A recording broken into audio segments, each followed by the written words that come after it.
Atlanta, the Toledo Walleye hit the road this week because, well, this weekend, the Huntington Center is going to be busy with gymnastics. Elevate the Stage taking over downtown on Friday, Saturday. I have both college and youth gymnastics as we welcome in Matt Melzak, the voice of the Walleye. And I guess, Matt, it is fitting that the Walleye are going to be out of town because of gymnastics, because throughout this season, Dan Watson has had to contort and be flexible and stretch just to get a roster out there night in and night out. And that's going to continue this week because Brady Tomlak's been suspended, but it's a procedural move. Explain that one for us. Yeah, it is. It is a way because of the fact that Brady Tomlak is part of the armed services. He went to Air Force. He is part of that. Same with Billy Christopoulos.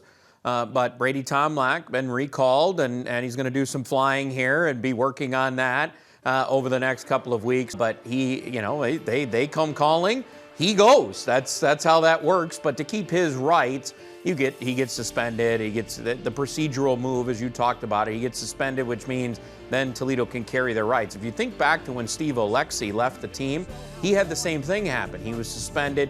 Toledo owned his rights until they traded his rights to Orlando a few weeks ago and got Ian Parker, the 6'9" forward, in return. So it is a suspension. Sounds bad. It sounds worse than what it is, and of course nothing but the best and our wishes for Brady Tomlak. He is part of the Air Force, going to go fly some planes, and hopefully he stays safe and we see him back as soon as he's done with his stint with the Air Force. So you had Tomlak against Atlanta. He had a good game. So did Matthew Berry. It's great to have Berry back with the Fish. You know what? It looked like he wasn't even away. The way he came out and played, and certainly definitely a little bit gassed when he got to the end of the game, because it is that transition from playing about 8 minutes a night, maybe 10 on a great night for a third or fourth line guy in the American Hockey League, to then playing 20 plus minutes a night when you get back into the ECHL. It's a great league for development for young players. There's no question about it when you're getting an opportunity to play an awful lot and play in a lot of situations. But you also take into account that Matt Berry hadn't played in a couple of years. He comes back. He's had a terrific season. Picked up right where he left off, a goal and 2 assists. He was involved in a play all night long.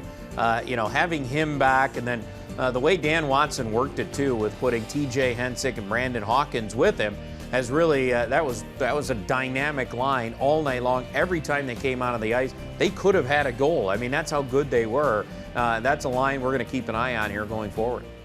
And as much as that roster has been in flux the last couple of weeks, Brandon Hawkins has been a steady influencer, a steady contributor.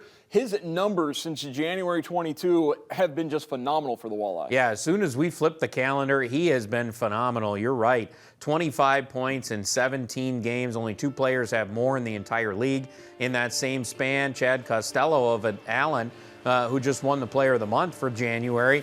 He's done 26 points, but in 4 more games than what Brandon Hawkins has played to this point. Looking at what Brandon Hawkins has done, he is as advertised. He can score.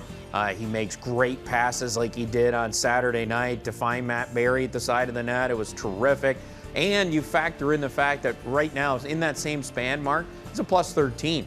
And this week, the Walleye, speaking of rolling, they'll be rolling on the buses as they play Wednesday, they play Friday, they play Sunday, all on the road. Yeah, it's kind of a weird schedule, and some of this is how buildings get filled up. This was game Wednesday was originally scheduled for Thursday down in Cincinnati, and the trip was going to be down to Cincinnati, then up to Fort Wayne to take on the Comets on Friday night, and then head back to Cincinnati for that Sunday afternoon game. Well, then obviously it gets split up, so now you add a little bit more bus time in the mix, maybe not as much time in a hotel, as you're going to go down and come back and then go back down to Cincinnati later in the weekend. That's why we end up getting a game and an off day, a game, off day, and then a game again. It's an interesting week, Mark.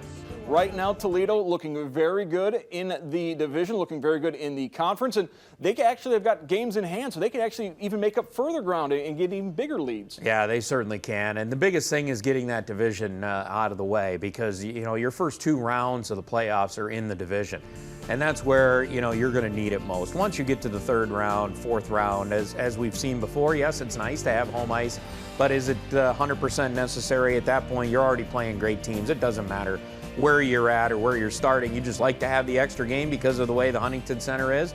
But is it a necessary? No. The biggest first task is to get that division locked up because of places you could end up playing the extra game in, places like Wheeling or Fort Wayne. As we've seen, those buildings can be very difficult to play in.